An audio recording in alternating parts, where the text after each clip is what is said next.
For many decades, for many generations, Americans were sold a belief in the power of our system, that if we played by certain rules, we would ultimately be okay. And I think we are seeing in recent years the extent to which that system may not have ever existed for a lot of people, but certainly if it did, it ain't working anymore. And welcome back. You're listening to Hysteria, the podcast that's been clinically proven to safely absorb heavy flows of fuckery. Alyssa, you thought that was going in a different direction. I did, and I love where it went. Okay, let's just bring in our panel right away because we got a lot to get to today. Soccer fans, you should listen to our first panelist's new podcast called In These Cleats. Love that. With Angel City star Paige Nielsen. It's the footballer queen herself, Tran. Tien, welcome. Hello. Honored to be here. You seem tightly wound. I answered like that. What's going on? How's the World Cup going for you? Oh, I just watched it. I'm like in the middle of a stressful game. And I'm rooting for a team. I keep rooting for teams that are losing. So don't let me support you, I guess, is the lesson here. Okay. Noted. Our next panelist is celebrating the 5-year anniversary of her podcast, Couples Therapy. It's returning Hysteria fave, Naomi Ekperigin. Naomi, welcome to Hysteria. Hello, ladies. I am so happy both of you are here. Oh, that's it? That's it. Hello. Okay. Hi, we're here. This week a piece came out that got a lot of us on the group chat active. Oh, I don't know why what is my syntax? A lot of us on the group chat active. I've been watching Planet of the Bass too much.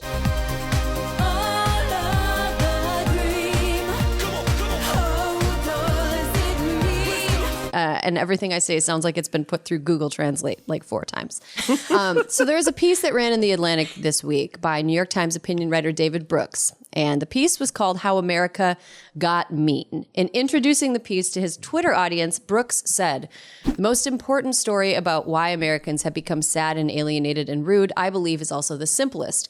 We inhabit a society in which people are no longer trained in how to treat others with kindness and consideration." Naomi, let's start with the problem that Brooks identifies, that America has gotten super mean. Does this ring true for you? Absolutely. We've all gotten very mean. I think that... Do you want me to tell you why? Do you want me to tell you why? Yes. Move over, Tell me the Brooks. signs. Move over. Okay? I didn't write it, but I got my thoughts. Certainly, I think a very simple thing that a lot of people would say is like social media has, isolated us, silos. That's not the one I'm going to go with, even though I do believe that to be true in part. I think that for many decades, for many generations, Americans were sold a belief in the power of our system, that if we played by certain rules, we would ultimately be okay. Meaning you would have a job, you would have a roof over your head, and, if you wanted, your kid could go to college. You could. And I think we are seeing in recent years the extent to which that system may not have ever existed for a lot of people, but certainly if it did, it ain't working anymore. Mm-hmm. And I think that is fueling a resentment that leads people to then feel like, okay, then I'm just going to get mine. And get mine is everything from cutting you in line at the coffee shop to, not donating to causes or not, staying away from Maui when you've been asked to. Mm-hmm. Mm-hmm. Mm-hmm. Tien, what about you? Do you agree that America has gotten super mean? And what signs have you seen if that's the case? I think so too. I think it has gotten meaner. I will take the route of like seeing it on social media. I have to like stop myself from getting in fights with teenagers about women's soccer. I have to like stop. Like I have to like consciously be like, no, don't get into this fight right now. There's no reason to.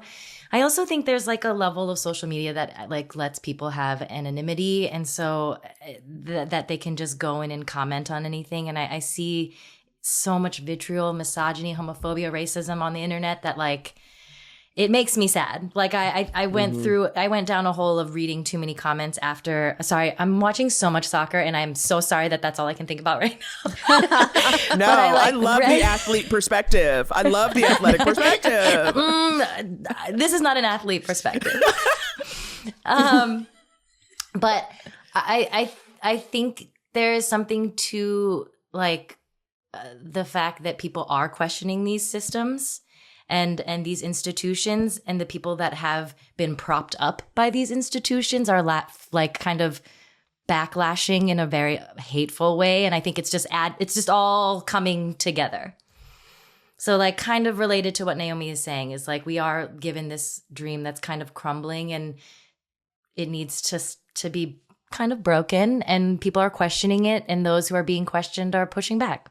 White men. I'm saying white men are very angry on the internet right now. Alyssa, what do you make of the premise of Brooks's piece that America has gotten really mean and we lack a moral center? Do you agree? I don't think it's so much that we lack a moral center. Like I sort of took objection to his idea that we need a moral education, you know, that's really what was happening. I feel like what Naomi said is totally true, that like everyone's been promised that if you work hard and play by the rules, you're going to end up comfortable, right? That you will have an okay life. You will have enough to get by. I think that, you know, probably starting, I felt it the most obviously when I was in the White House working for President Obama. Okay, yes, tell us that. You know I love it. You know I love it. Shush, Naomi. I love it. Like I truly do. I love it too. No, that the right, that if you gave something to somebody, right? If you're looking at giving aid to somebody because there's been a wildfire, or you're looking to improve SNAP benefits or give paid family leave, that the right has really sort of doubled down on people who feel like they have played by the rules and they haven't gotten where they wanted to go by saying, oh yes, and another thing, anything that anybody gives to somebody other than you isn't just giving that person something, it is specifically taking it away from you.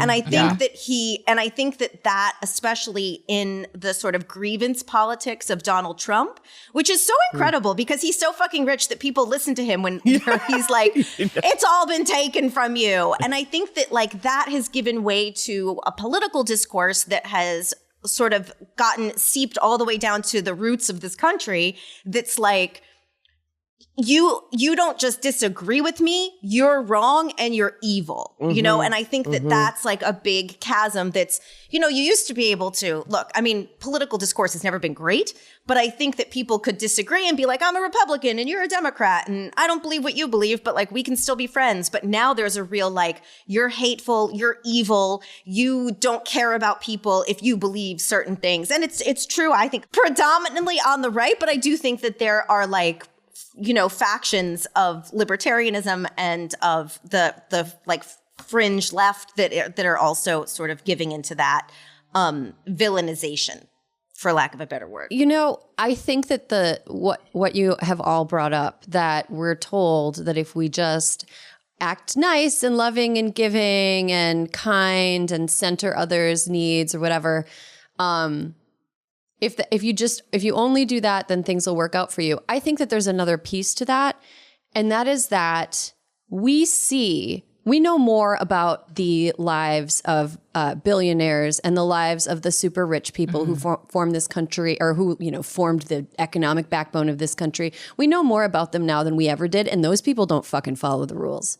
They do not. The thing that every billionaire has in common is the superpower to not give a shit about how many people they're hurting, to just keep pushing forward and not give a shit. And morality and kindness dictates like, you have to give a shit. That's the thing that you should do the most, is give a shit about not causing people pain and not exploiting people. And if someone points it out to you that you're causing pain or you're exploiting someone, the moral response is to say, oh my gosh, I don't want to do that. I'm going to stop doing the thing that is exploiting people or causing them pain. But we see demonstration after demonstration about how the people that become the most successful within our system are the people who can hear that and be like, I don't care. And then there is no social consequence to them because they don't care. And that's a superpower. Mm-hmm. There is no legal consequence to them because whatever framework exists to punish people for acting in ways that are exploitative is not enforced.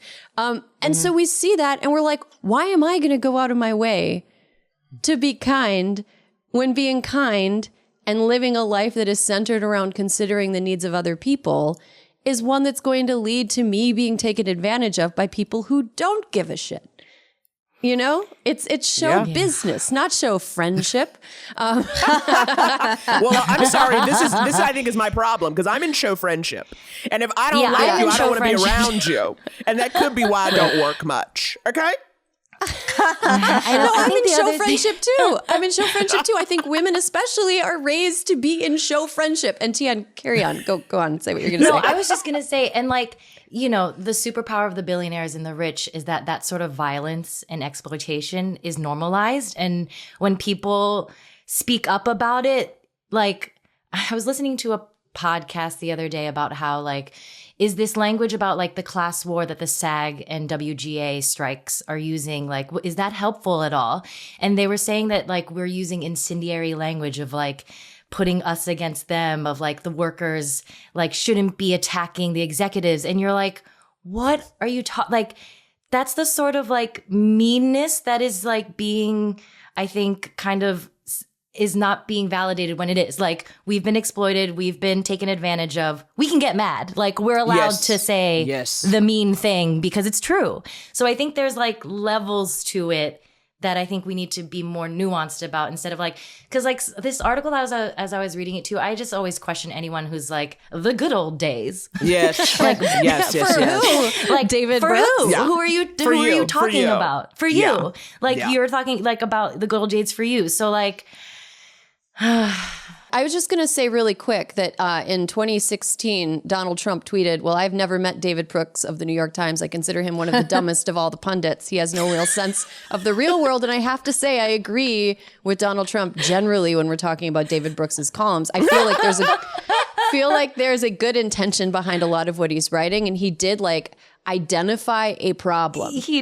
That's real. Did. Right. But the causes of the problem just like woofed right by his head. Alyssa, you look like you want to say something. You've been... No, I was thinking about what Tien said earlier. It's like, we've come to a place where like being mean is incentivized. Like we're outraged, you know, like on social media specifically. Yes. It's like you can tweet the nicest thing.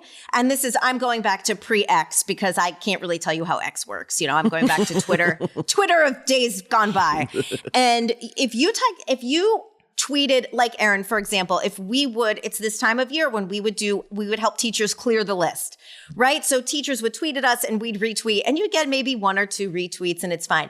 If you said something incendiary and nasty about someone, you'd go viral. Mm-hmm. And I think that like that is such a part of people are just incentivized. It's like fame matters. Being some sort of influencer is what so many people want. And the best way to do it is by being a fucking shithead and saying terrible things. Look, some of the most popular podcasts out there right now are hosted by people who say incendiary, mean things. Yeah. To people who don't deserve it. We say it to people who do deserve it. Precisely. Yes, I'm sorry. We are proper. We are properly incendiary.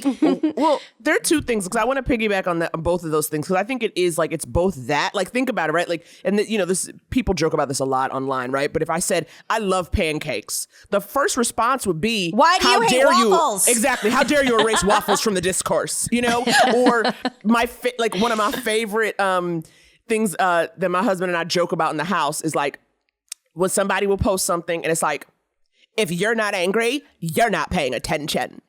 People, you have to be angry. If you're not upset, if you're not outraged, literally putting your rage out, that means you're not aware or engaging or educated. The extent to which, you know, things go viral or a trend will start from like hating someone. Like everyone's mad at Rachel Ziegler because she said she didn't like the original Snow White.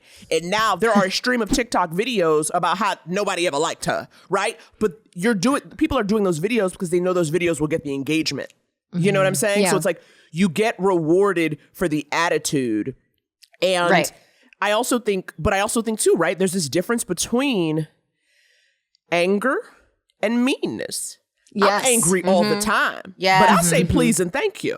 Like there's a range of things that I can't stand, but I don't put that on the back of a random person who posted something and I want to get in their comments. You know what I mean? Or I don't put that on the back. Like, and so I think too, and I think part of Brooks's thing of like, I think it is for him about like, why are people not nice? And I think that's different. Right? Because when we talk about niceness, we're talking about upholding norms. We're talking about making sure you don't say something that might make someone uncomfortable. You know what I mean? And it's like, I'm not saying when I say like, okay, I'm not trying to be mean. There's a time and a place for it, I guess is my point too, right? Like mean at any old body you walk by, right? Or any old person you see online. Because I think a lot of the onlineness is what I imagine when I see a really angry comment from someone who doesn't know the person they're commenting on in any way. What I'm imagining is somebody who just feels really powerless in their life and who is like, I gotta get somebody. I want to get you. And they just go to someone else. And that's because it feels good and you get likes if you got a real zinger, you know what I mean? And then you go, see, I'm not alone. They support me. Yeah. I'm right. But I think, and Naomi, to your point, kind of, it's also like there is a difference between us criticizing President Trump, who has way more power than we do, than someone like President Trump or Rudy Giuliani trying to take out Ruby Freeman and Shane Moss, the two election workers. Like the balance of power also in how people have decided to be mean, right, is very different. It's not just me taking you on Instagram about how you care for your cats. Come at me, Alyssa. It's people who have, disproportionate power deciding to take it out on people who can't possibly defend themselves or make their point in the way that they can. The person in more power could. Tien, you looked like you had something on your mind.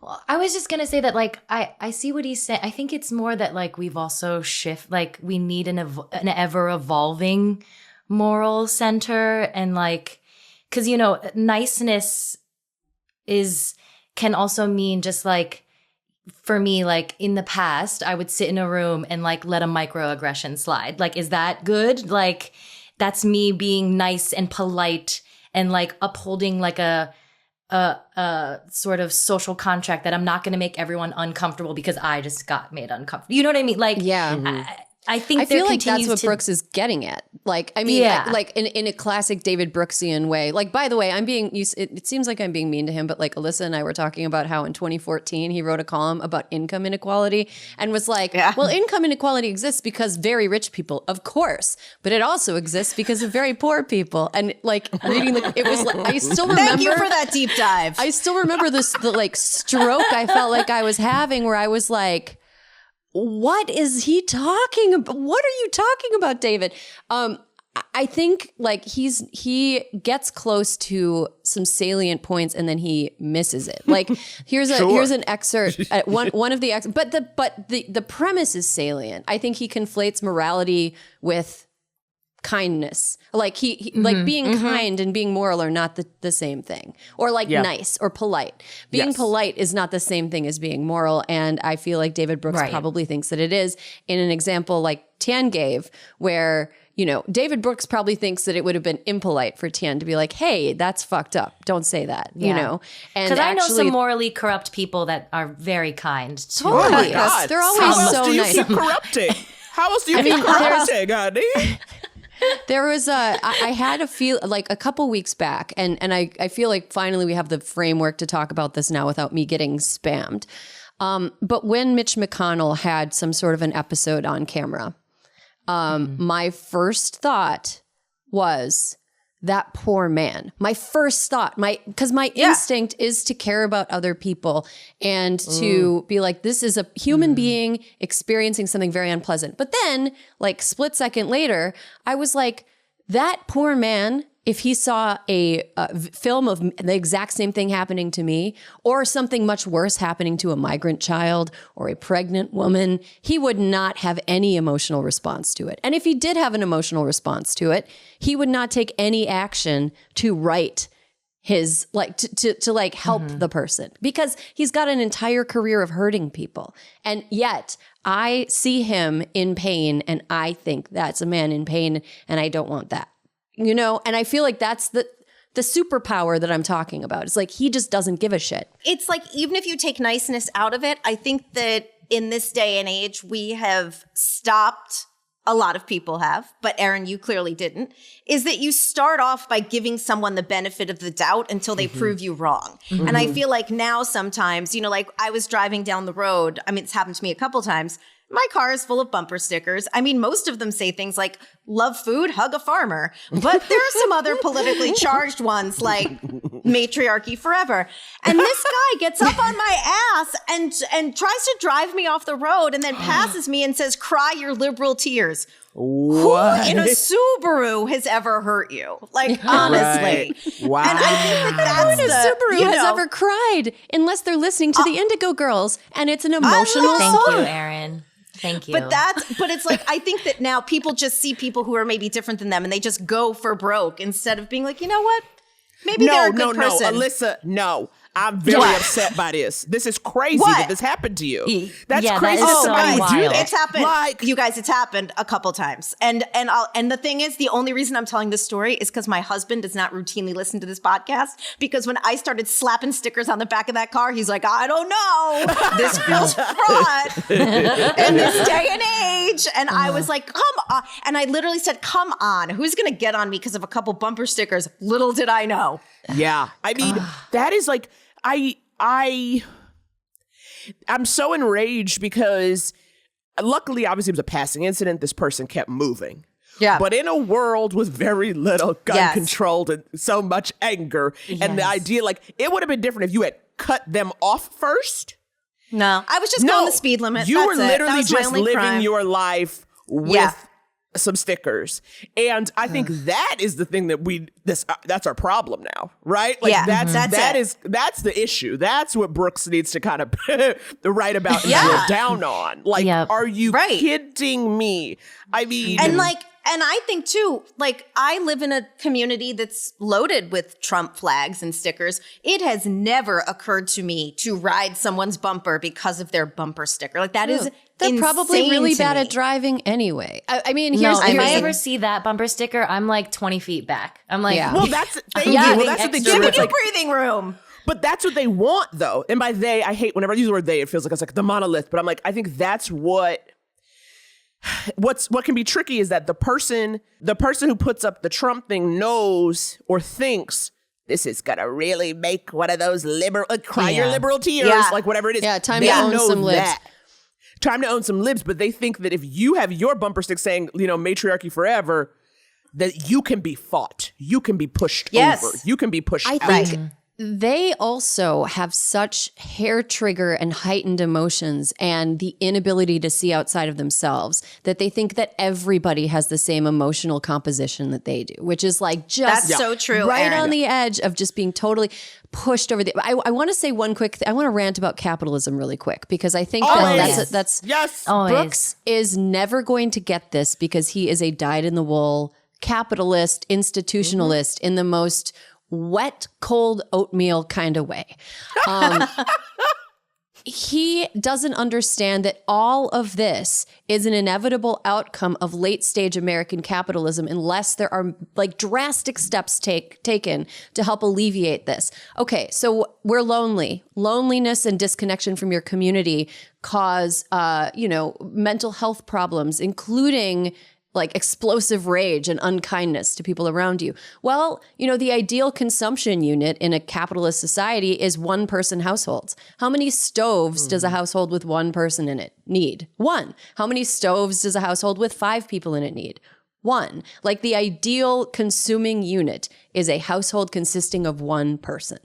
Secondly, like massive wealth inequality that is brought to us by people who ignore all of these social mores is like what is making everyone be like, hey, this is fucked up. I'm not going to do this because these people don't have to do this. It's like a two-pronged thing. It's happening like capitalism is messing with people on a micro level, and then it's also messing with our entire society on a macro level. And it's fucking capitalism, man. Like, we need to be a society where despair isn't one broken leg, like economic complete despair isn't just like a broken leg away. You know, you break your leg, you get prescribed a painkiller, you get addicted to the painkiller.